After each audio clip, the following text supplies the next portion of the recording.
Nas aulas anteriores, eu mostrei como a questão da saga etiológica é a tentativa de, através de uma história, ou melhor, história, se trabalha e se tenta explicar algumas coisas que inquietam a humanidade, como é, por exemplo, a questão da serpente, como é, por exemplo, a multiplicidade de línguas, como é, por exemplo, a questão dos gigantes, a questão de por que todos os povos têm enchentes e dilúvios, e essa história está em todos os povos que se conhecem, e eu quero hoje trabalhar um pouco com vocês na pergunta: etiologia ou teologia? Invertendo, teologia ou etiologia relacionado a um tema. E eu acabei enfiando isso aqui porque está me irritando uma série de coisas que eu tenho ouvido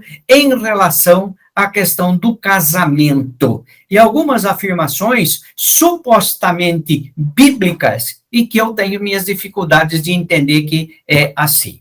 Então, vamos lá. A etiologia do casamento que está no Gênesis.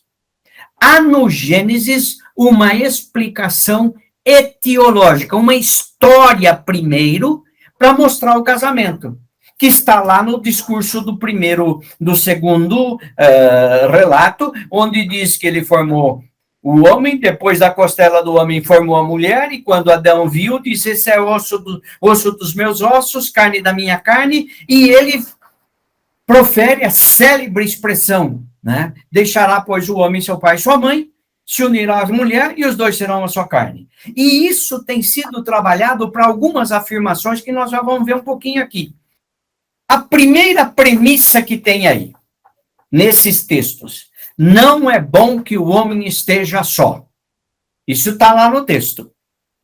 E essa é uma premissa que está nessa saga, nessa história montada para explicar por que foi feita uma kinegdo. A segunda coisa, que é a segunda premissa que a gente tem que trabalhar, é a kinegdo. A história, a saga do Gênesis vai dizer que foi feita uma diferente à altura do homem para ser a companhia. Para isso, existem duas ou três coisas. Primeiro, nós já vimos a fala monológica do Adão, que ele precisava de alguém que dialogasse.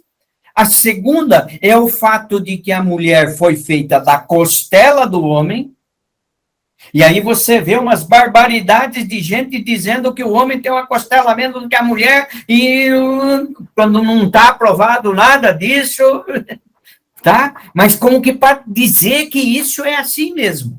A terceira premissa deixa o homem pai e mãe e se une à sua mulher, tornando-se os dois uma só carne. Isso está no texto.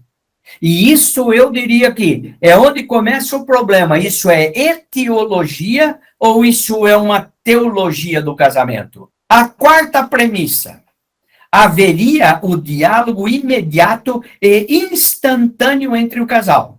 Porque a Eva comunicou a ele o que ela tinha ouvido da serpente, os dois se entenderam, que é o primeiro diálogo que acontece entre os dois, e nós já viemos lá atrás com a pergunta, que eu quero reforçar aqui. Vamos lá. Perguntas às premissas. As premissas elencadas sugerem algumas questões. Não é bom que o homem esteja só. Isso é absoluto? Como explicar que certas pessoas encontraram plenitude na vida isolada ou monástica? Como explicar Paulo quando diz: e aos solteiros e viúvos, digo que lhes seria bom se permanecessem no estado que também eu vivo? Você tem no Gênesis uma coisa: não é bom que o homem esteja só. Você tem, depois do Novo Testamento, em Paulo, uma recomendação de que não deviam casar. Se não é bom que o homem esteja só, como explicar isso aqui? Se não é bom que o homem esteja só, por que alguns tiveram vida plena sozinhos? Como explicar que alguns exemplos de espiritualidade foram solteiros? Paulo, Agostinho, tenho lá minhas dúvidas se foi solteiro. Mas vamos lá.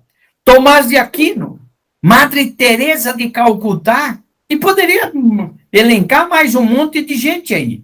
Aí o Oséias manda aí uma pergunta dizendo assim, é possível viver sem a outra cara metade? E lembra que ele me pegou no pé quando eu disse lá da tradução da nova linguagem de hoje, de que aquilo tem vamos dizer assim, um ranço helênico de que a mulher é a outra metade. A segunda premissa, todas as esposas são ajudadoras, auxiliadoras, ou há muitas que são supervisoras e controladoras?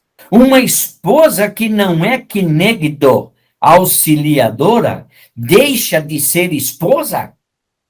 Ou nunca foi esposa? Se pegar a teologia, vamos dizer assim, a etiologia, e transformarmos isso em teologia, só é esposa aquela que é ajudadora. Agora, Renato, você conhece muitos casais. Elísio, você conhece muito casal. Você conhece muita gente que a esposa não é ajudadora. É atrapalhadora. Atrapalhadora, julgadora, controladora. É juiz. Acusadora, muitas vezes. Você conhece alguém assim, Elise? Ah, sim, tem várias. Tem vários homens também. Você não se antecipa aqui, por favor, Elise. Esse assunto. Oséias, como é que você vê essa história aí? Se não é ajudadora, não é esposa? Então, você tem que ser auxiliadora e idônea. Então, é mais complicado ainda, hein? Sim. Você traz um elemento que eu não tinha posto aqui. O que é ser idônea? Deixa eu fazer uma pergunta. Se esse texto, conforme eu disse lá atrás, é um texto escrito depois do exílio, mas com certeza depois de Salomão, quando vamos dizer assim, a poligamia era abundante e, em certa medida, a promiscuidade era abundante. Ao dizer que a mulher tinha que ser ajudadora idônea, será que tem aqui uma cutucada quanto à fidelidade feminina? O que é que vocês acham? Tem ou não tem? Não pensei, não pensei nisso, não. Eu fiz mestrado e eu fiz a minha tese de mestrado foi sobre identidade feminina dentro do modelo religioso, né? E eu trabalhei com a construção, da onde surge o modelo da mulher do mundo moderno. Sim. E o protótipo dessa mulher, ele surge de uma carta papal que vai buscar em Santa Rita de Cássia um modelo de mulher para esse mundo moderno. Aquela mulher sofredora, submissa, que tem aquele casamento místico, que passa por cima da sua própria vontade, né? Então, com certeza, eu estou aqui falando, pensando em algumas conjunturas, a gente vai encontrar esses modelos em outros grupos sociais também. Existe aquilo que é esperado de um grupo da gente, né? Vamos dizer, aquilo que o grupo social espera do seu modelo ideal, né? Sim. E aí, no caso da Santa Rita de Cássia, no caso aí porque de verdade eu fiz um trabalho de campo, de pesquisa, dentro de uma cidade em que havia uma devoção muito grande a Santa Rita de Cássia e de como esses modelos familiares se cruzavam, né? A história da Rita se cruzava com a história das pessoas. Então eu penso que isso também seria um modelo que a gente vê hoje, né? Se a gente pensar que as mulheres que estão na Congregação Cristã do Brasil, elas seguem um padrão de mulher, né? Ou o homem segue um padrão de homem, em pequena escala, com certeza no mundo antigo isso também deveria existir. Sim. Né? Veja, isso que você coloca de que o modelo de esposa é um modelo que sai de uma, vamos dizer assim, de uma fonte religiosa e também é uma construção social. Sim. Mediado pela religião. Sim. Deixa eu só pôr aqui uma outra coisa, que é o reverso. Aí, Lise, o que você falou. O reverso é verdadeiro? O homem deve ser quinegdo da mulher? O que você acha, Cláudio? Ele deve ser o ajudador da mulher, o auxiliador da mulher? Eu peguei aí o assunto andando, mas é o seguinte, até eu quero pedir desculpa, deu uma atrasadinha aqui, enrolei, cheguei agora. Eu acho assim, essa questão de auxiliadora é porque o homem que direciona. Eu penso dessa forma. Não que o homem seja maior que a mulher, mas é auxiliadora porque o homem que direciona. Eu penso dessa forma. O homem...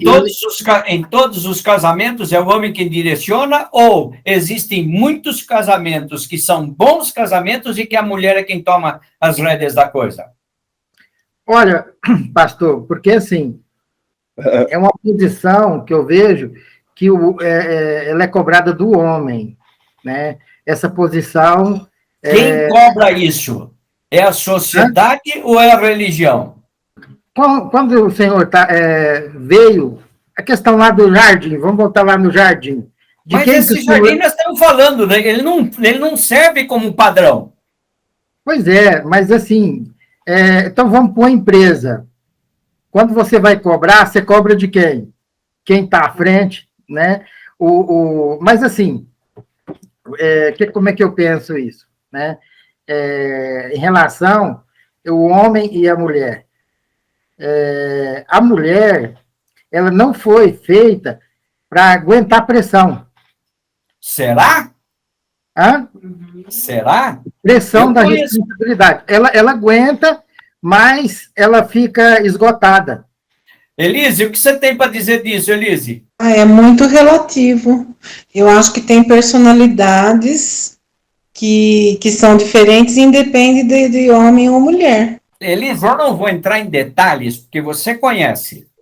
Mas eu conheço um casal em São Carlos, os dois já estão mortos, em que ele cuidava da casa.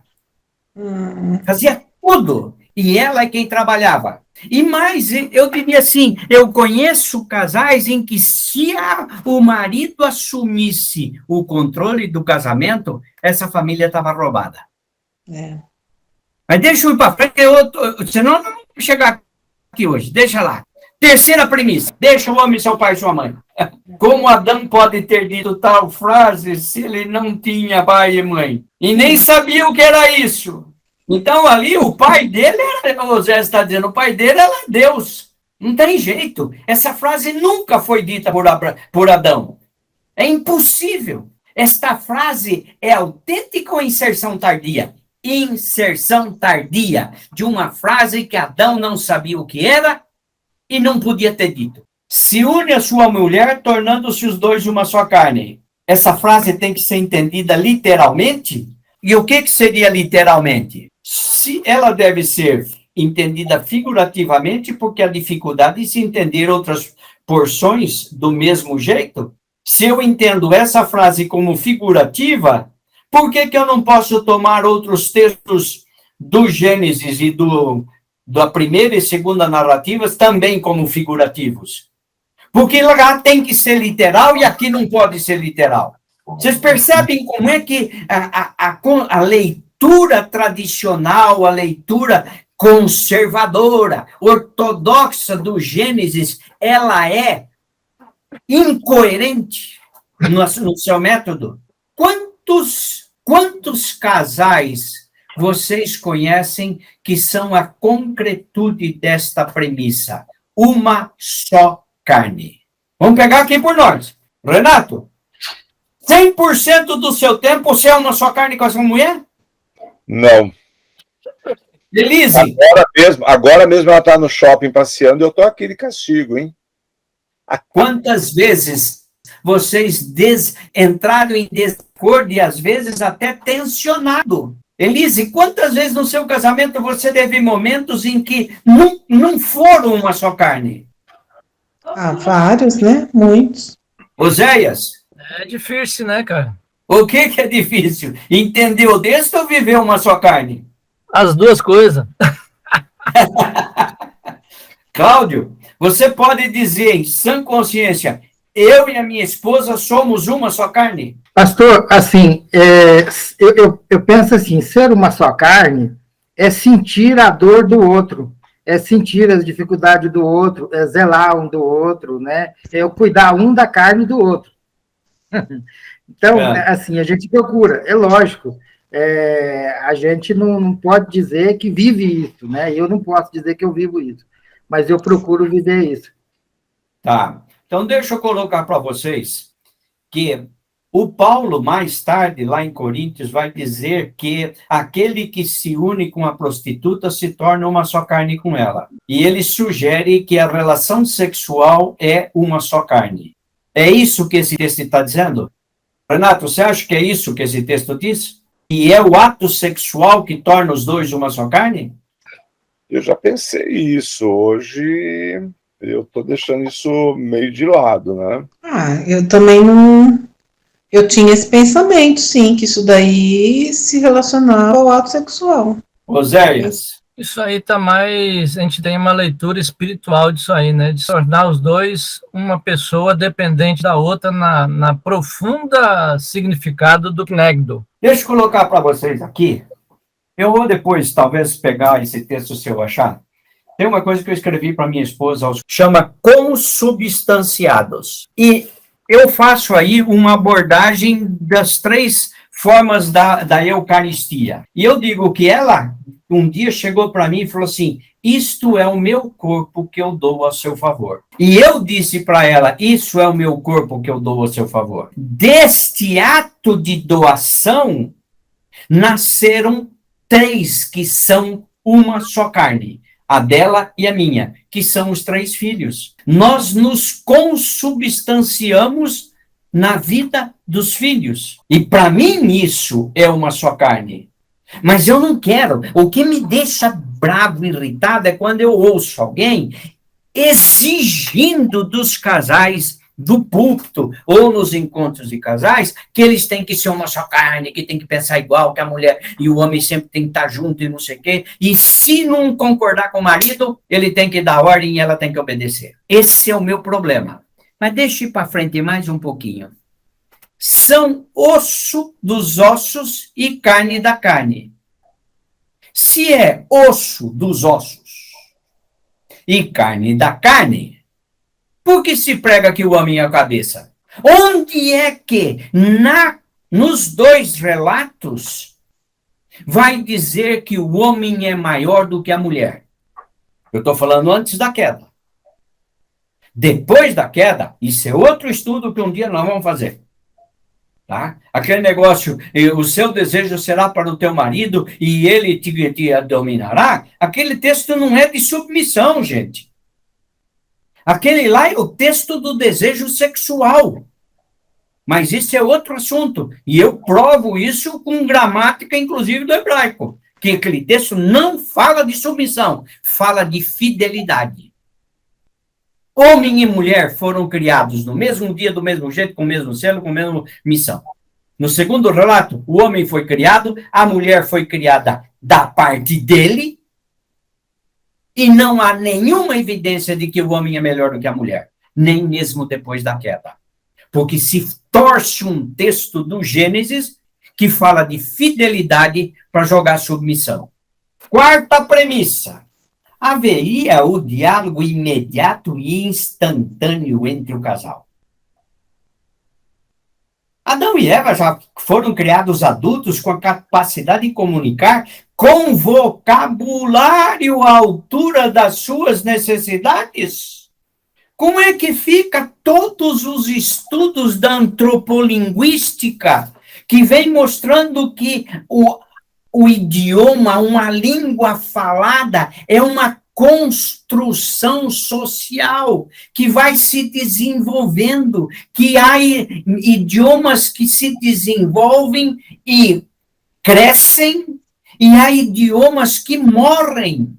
O grego bíblico é um idioma morto, o hebraico bíblico é um idioma morto. O latim só subsiste porque a Igreja Católica insiste nele. Por outro lado, você tem algumas línguas que estão crescendo, como é o inglês. Algumas línguas que estão aumentando o vocabulário graças à possibilidade de você inventar palavras, como é o alemão. Quando você pergunta isso para entendidos de Bíblia, e eu digo entendidos entre aspas, eles se embananam com essa pergunta. E nós já vimos lá atrás, quando nós falamos da língua única, que todos os estudos de antropolinguística vão mostrar que, provavelmente, nós não tivemos uma única língua original. Mas eu não posso dizer, com base na leitura bíblica e querendo ser honesto, dizer que eles nasceram sabendo falar. Isso é uma etiologia. Isso é uma história que se conta para mostrar que os dois conversaram. Vamos lá, tenho algumas outras perguntas nesse processo aqui. O que veio primeiro?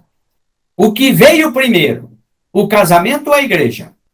Por que muitas igrejas se arvoram no direito de dizer que só os que estão casados são os que se casaram na igreja? Isso é teologia católica. Isso é teologia de muitas das igrejas. Renato, você não pode fazer um casamento na igreja presbiteriana se você não tiver certeza que eles já se casaram no cartório. Você pode fazer isso, Renato? Não. Não, de verdade, Quê? eu faço casamento religioso com efeito civil, né? Mas veja, quando foi que a igreja, eu diria assim, usurpou esse direito do casal de decidir quando se casa? Eu me lembro quando eu estava estudando lá nos Estados Unidos, um dia eu fui na biblioteca lá da Universidade de Chicago e eu vi um livro sobre a história do casamento e da família. E fiquei folheando. Devia ter anotado para comprar. Mas a tese central do livro é que o casamento é um evento social.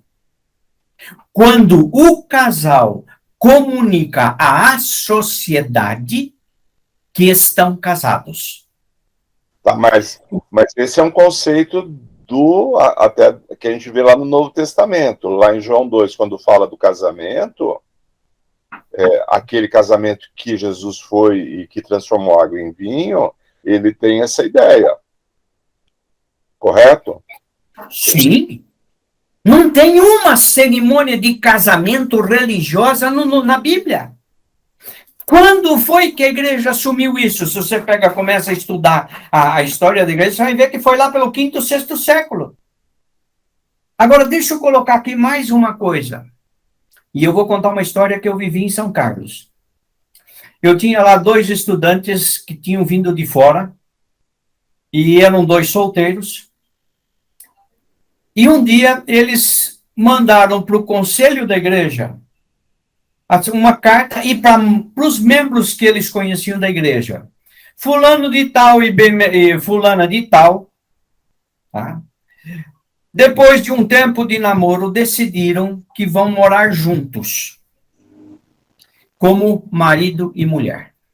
Abrimos a nossa residência será no endereço tal e a nossa casa estará aberta para a visita de todos quantos quiserem nos visitar. Chega a carta no conselho da igreja, falei, peraí. E eu trouxe esse argumento para eles. Onde é que eu estou autorizado de dizer que a decisão deles, com apoio dos pais dos 2, eu não posso considerar? Quem sou eu? E aí vem uma expressão muito interessante. Você vai encontrar, Renato, você vai lembrar disso, José, você vai lembrar disso, e Cláudio, você vai lembrar se vocês já não usaram isso. Eu vou fazer o casamento de fulano de tal. Elise, você já ouviu isso? Ah, muito, muito. Sou eu quem faço o casamento? Eu acho que Oséias, o nome certo seria celebrar, né? ou pedir a bênção. É a única coisa que eu posso fazer. Não sou eu que... Na Igreja Católica, eles acham que eles fazem. Tem lá o momento da oração sacramental para fazer unir. Mas nós, os protestantes, não. E mais eu diria, o que a igreja faz é uma usurpação do direito do casal e dos pais. O que veio antes, o casamento ou o cartório? Por que muitas igrejas só realizam a cerimônia de casamento se antes tiverem passado pelo cartório? Nós estamos pondo o cartório em uma posição que, para mim, é anômala. Agora, deixa eu fazer uma perguntinha para vocês.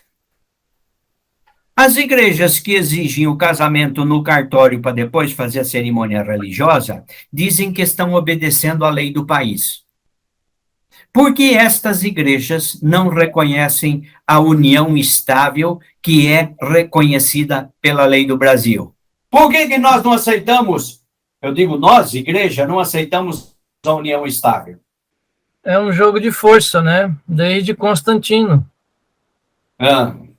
Eu botei aí que, ó, esse efeito de ter o casamento na igreja, com você aceita fulano, aceita ciclano, é ano 1140, cara. Então, nós estamos misturando as estações, né?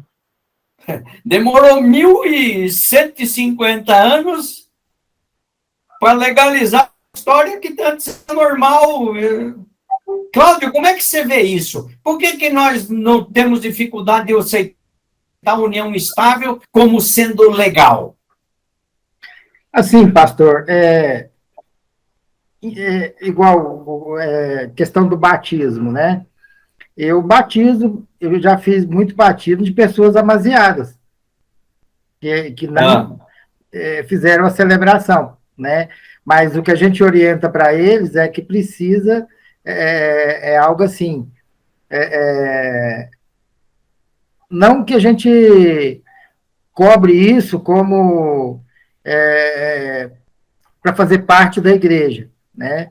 Mas a gente orienta receber a bênção na igreja, né? Eu já fiz muita celebração de casamento de pessoas que já viviam juntas, né?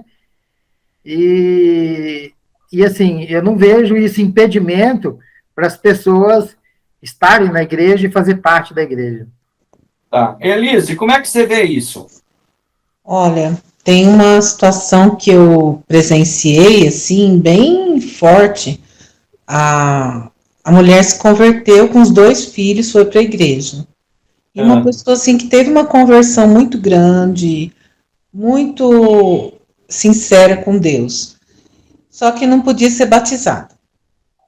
Porque ela era amante de um homem que tinha a família e outros filhos mais velhos, e ela era a segunda mulher, e a primeira não sabia dessa situação. Imagina, demorou anos para essa mulher, um dia o pastor falar assim, olha, nós vamos te batizar, porque Deus está olhando o seu coração. E aí resolveram batizar. Tá. Renato, como é que você vê essa história? Da equiparação da união estável com a situação de casamento. Nunca lidei com isso, né? Assim, eu entendo, né, que legalmente um é original e o outro é xing-ling, né? Xing Ling. Então, assim, um é mais bonito, é perfeito, e o outro é um tapa-buraco. Não. Eu entendo que legalmente os dois têm a mesma validade, né? Perante a lei, eles têm a mesma validade.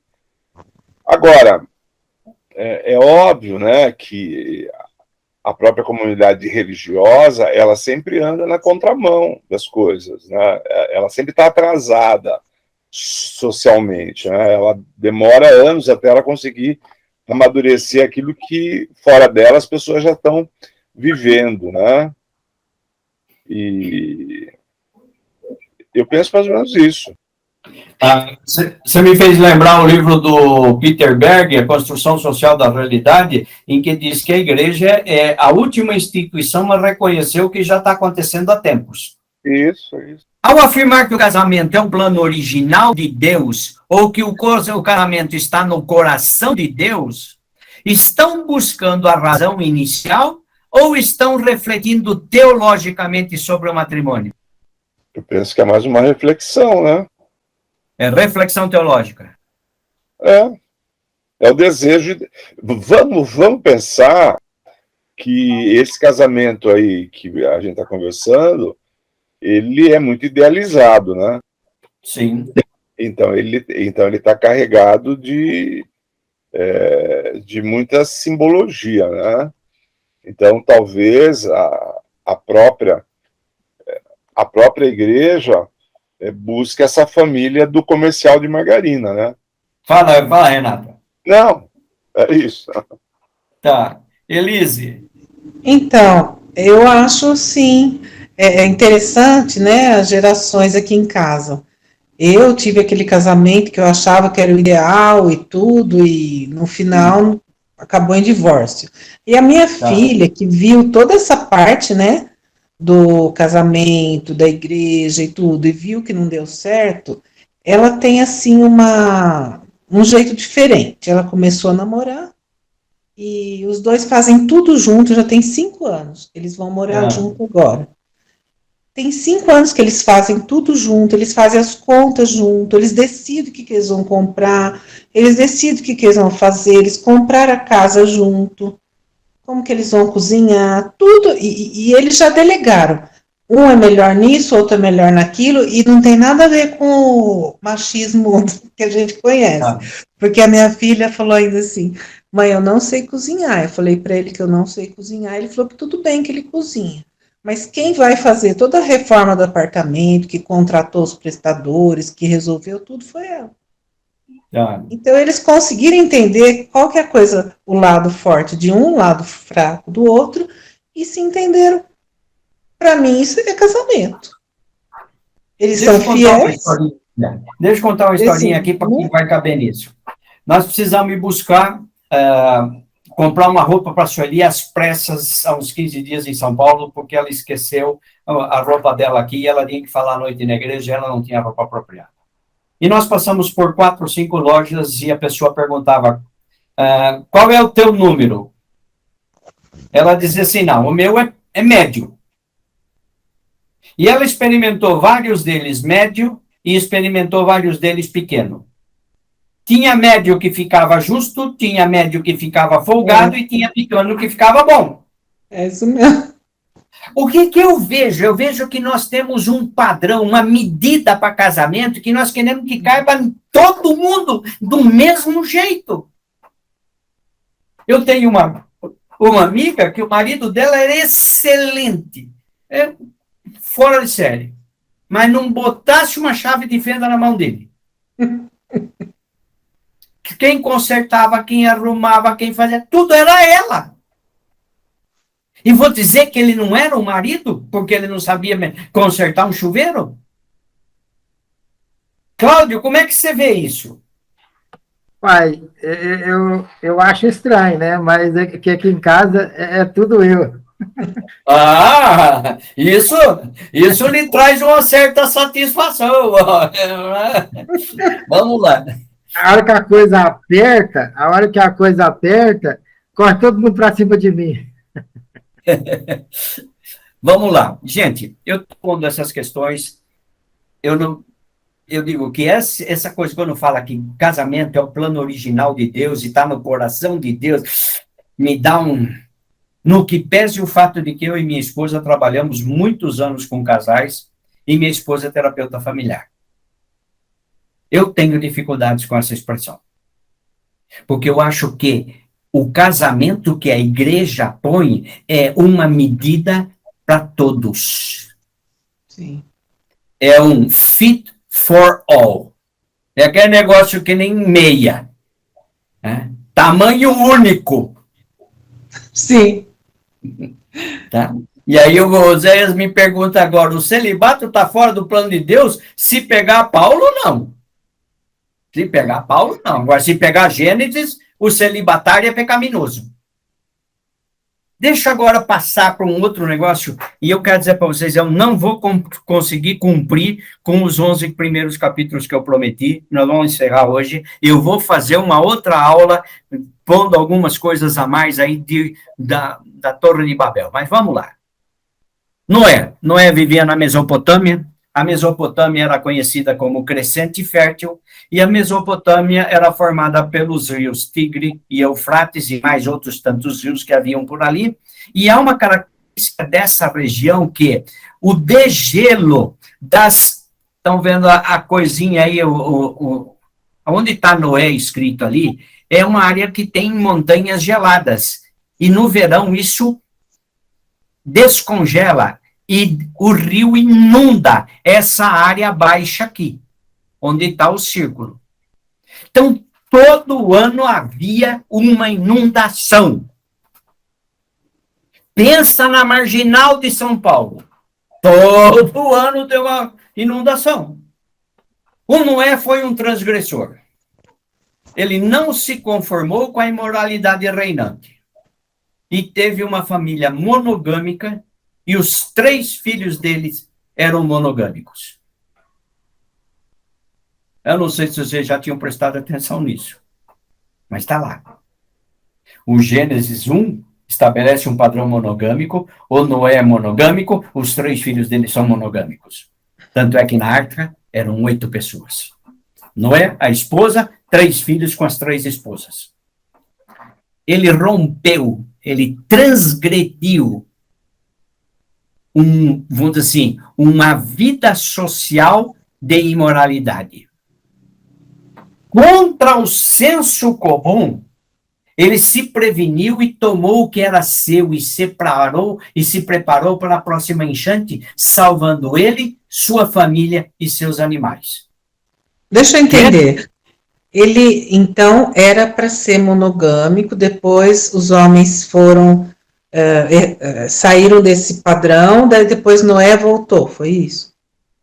Noé, ele diria assim, ele não aceitou a imoralidade reinante segundo a interpretação que Jesus faz desse texto. Tá. Casavam-se, davam-se em casamento. Então ele retomou. Exato. Tá. Ok? Entendi. Agora veja, o Noé morava num lugar que inundava todo ano. Se inundava todo ano, o que passou na cabeça dele? Eu tenho que me livrar dessa história. Vocês já viram reportagem de sujeito que mora em áreas inundáveis, que ele tem corrediças que levantam a cama, levanta a geladeira, levanta o fogão, para não...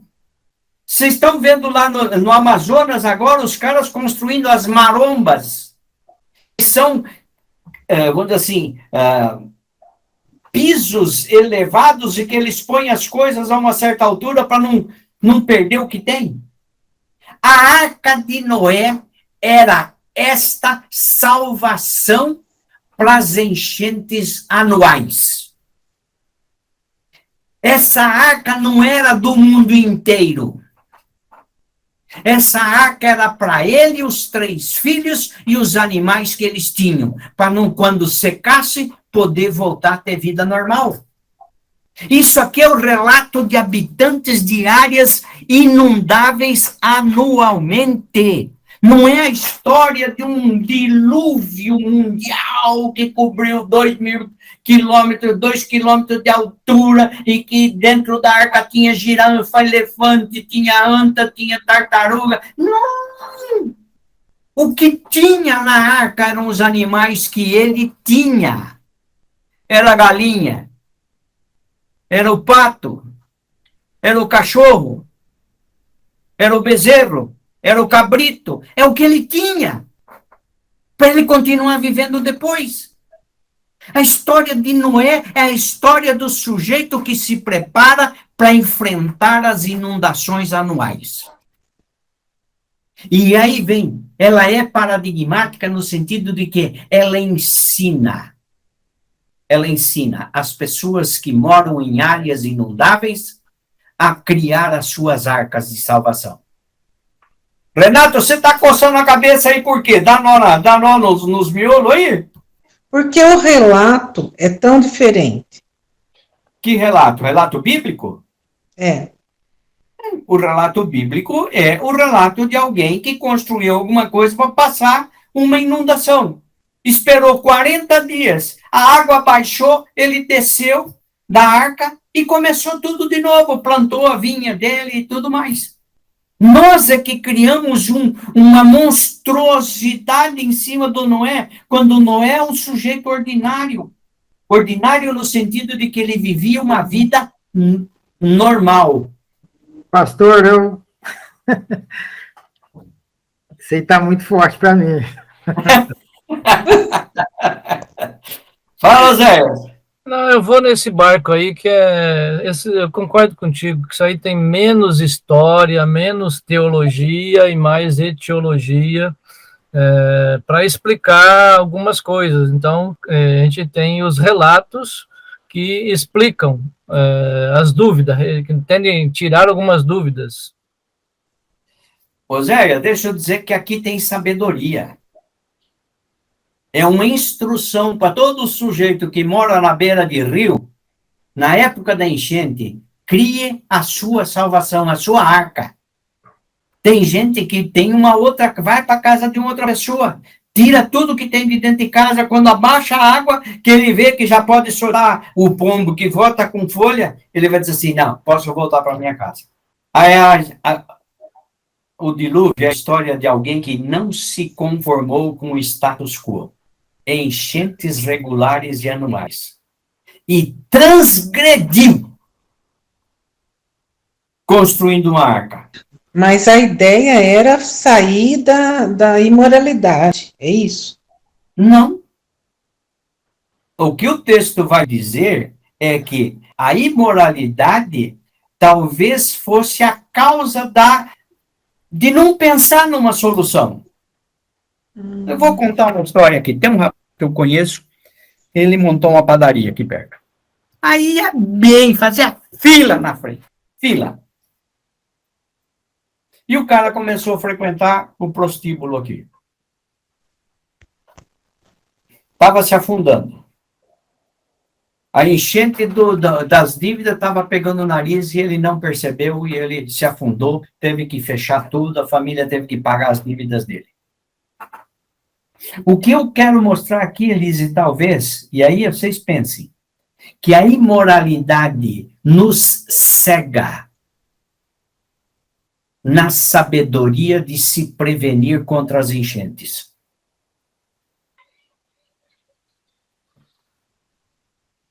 Nós não abrimos os olhos numa sociedade imoral.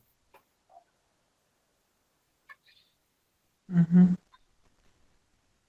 Renato, você não sei quanto tempo você está em Indaiatuba, mas em Indaiatuba tem um sujeito chamado Linducho.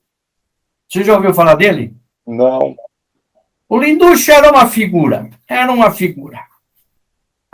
E o Linducho era uma pessoa assim, que se você tivesse o dinheiro para receber de alguém, um cheque que o cara não pagava, você dizia para o cara, vou entregar para o Linducho cobrar do você. E o cara ficava desesperado. Por quê? Porque o Linducho tinha lá umas mulheres que todo mundo sabia que era da vida, e ele entregava o cheque para a mulher e ia lá bater na casa do cara. Então, quando dizia, vou entregar para o Linducho, o negócio eu resolvi em pouco tempo. Só que o Linducho era esse doido. Um dia, ele ganhou na loteria em Belo Horizonte. E ele ficou tão cego com isso, que ele chamou um motorista de táxi e falou assim, vamos lá pegar esse dinheiro, que eu tenho que ir lá pegar esse dinheiro em mãos, que eles não fazem de outro jeito, não tinha, os bancos eram muito ruins, não sei o que, coisa e tal, e eu te dou uma parte do dinheiro para você. Nós pagamos a viagem e uma parte do dinheiro fica para você. Ele falou, tá bom. E foram. Quando eles chegaram em Belo Horizonte, o que ele tinha de prêmio não pagava a gasolina que eles gastaram na viagem. Dó. É isso que eu digo, as pessoas que estão tão cegas no mundo de imoralidade e tudo mais, elas não conseguem ter sabedoria para resolver os seus problemas. Elas estão enfiadas. E é isso que também a história do Noé e da arca nos ensina. Deixa eu pôr uma última coisa aqui. A embriaguez do Noé. Não era um homem santo, um homem que andava com Deus, um homem monogâmico, os filhos monogâmicos e tudo mais. O Noé se embriaga. E um dos filhos esparrama isso para todo mundo. O que essa história nos ensina? Mesmo o homem mais santo peca. Mesmo o pai mais consagrado peca. Mas nenhum filho tem o direito de esparramar o pecado do pai para todo mundo. O cão fez isto. E porque fez isto, ele recebeu uma maldição. Nós não temos e não podemos e não temos o direito de exigir a perfeição dos nossos pais. Mas nós também não temos o direito de desonrar nossos pais contando para todo mundo o que aconteceu. Honra teu pai e tua mãe para que se prolonguem os teus dias. O texto da embriaguez de Noé, para mim, é o texto que confirma o mandamento. Aquele filho desonrou o pai. Um pai excelente, mas que errou. Um pai excelente, que se embriagou.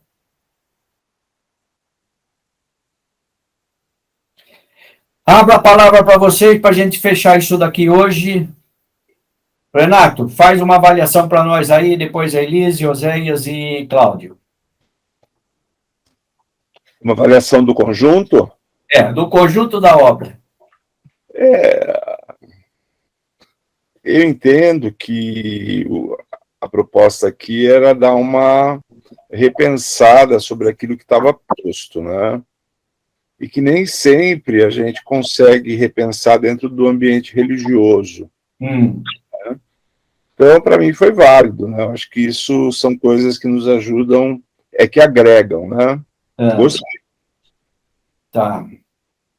Elise. Tem bastante coisa ainda para entender aí disso tudo, né? Tem bastante interrogação. Tá. Oséias. É interessante, né? Essa versão sua da Mesopotâmia, dos enchentes ali, eu nunca tinha ouvido, não. Mas é interessante que nessas histórias antigas, né, tem o relato lá do Gilgamesh, que Sim. conta essa história do dilúvio de uma outra maneira. Até o filme que teve do Noé é um mix de Bíblia com Gilgamesh, né? Sim. São narrativas para tentar entender o que aconteceu antes do que nós estamos tentando entender, né? Exato. E a epopeia de Gilgamesh, que de certa forma inspira o relato do Gênesis, é uma das razões pelas quais eu digo que os textos do Gênesis de 1 a 11 são pós-exílicos. Israel aprendeu isso vivendo na Babilônia. Cláudio. Olha, pastor, isso aí tem que... naquilo que a gente falou. A gente tem que buscar ouvir de Deus, né? Onde tem muitos porquês, que o homem não dá conta de responder, tem que correr para Deus. Eu só cito que você teve mais cabelo branco depois de estar terminando esse curso aqui, Cláudio, que você esquentou a cabeça, viu?